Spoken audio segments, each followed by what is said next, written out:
Assalamualaikum warahmatullahi wabarakatuh. Perkenalkan, nama saya Andi Miftahjana, program studi Ekonomi Syariah semester 2. Ini nomor induk mahasiswa 50119026. Saya akan memberi jawaban dari soal ujian tengah semester mata kuliah pengantar manajemen. Baiklah, langsung saja soal yang pertama. Apa yang saudara ketahui tentang manajemen dan apa arti pentingnya mempelajari manajemen bagi mahasiswa? Jelaskan.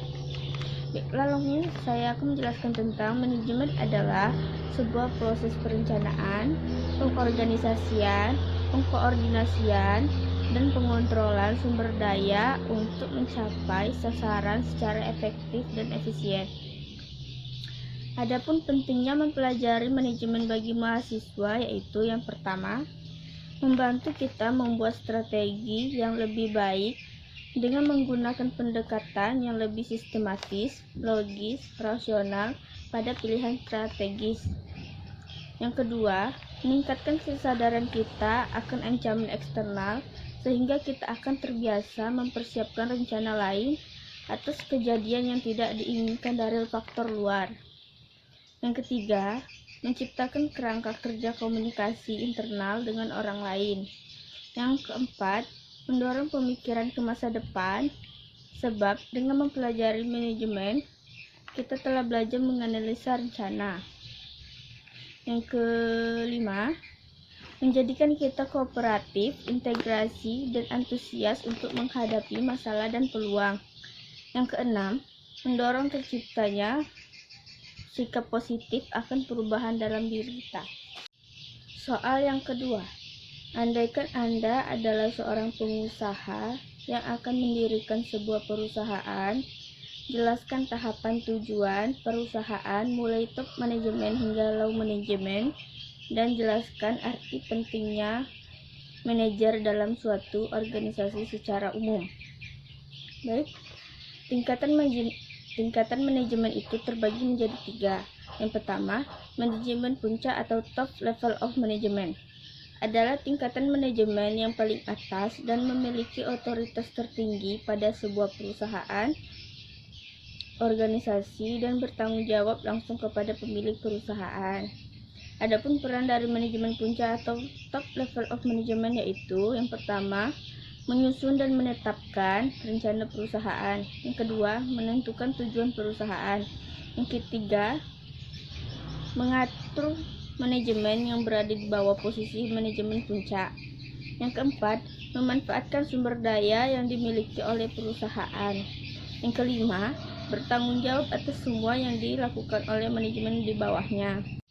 Yang kedua, manajemen tingkat menengah atau middle level of management.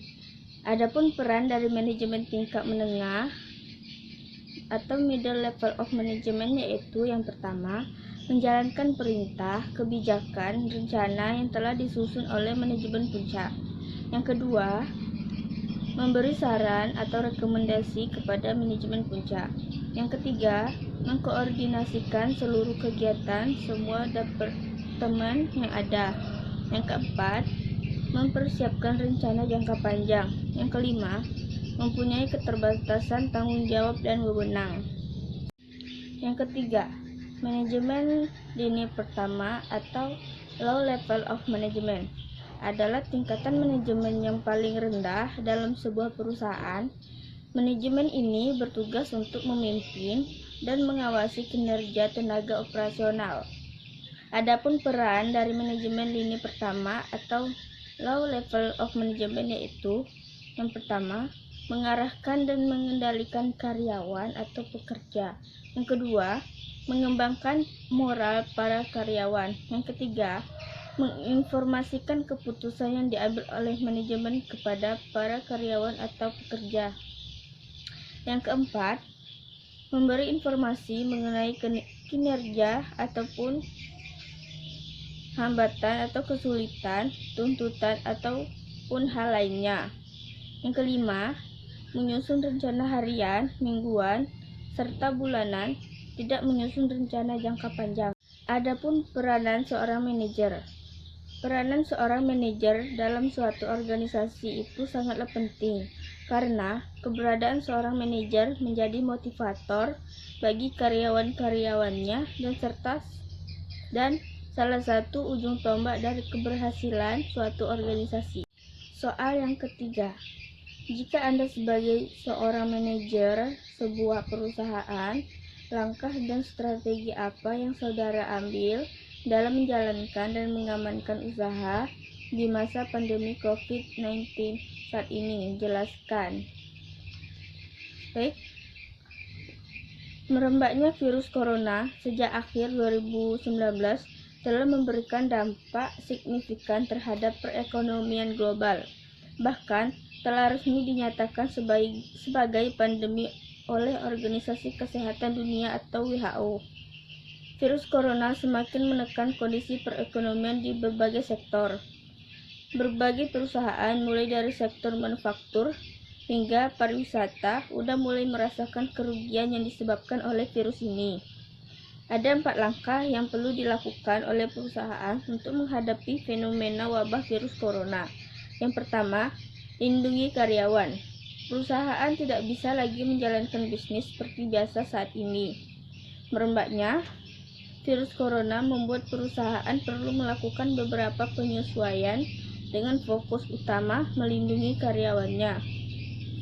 Saat ini sudah banyak perusahaan yang mengeluarkan kebijakan khusus untuk menghadapi virus corona.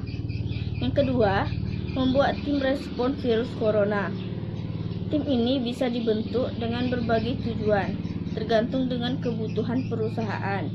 Ada 4 output dari tim respon yang disarankan adalah: yang pertama, pengecekan kesehatan karyawan, yang kedua, keuangan, yang ketiga, pasokan barang, dan keempat, pemasaran perusahaan.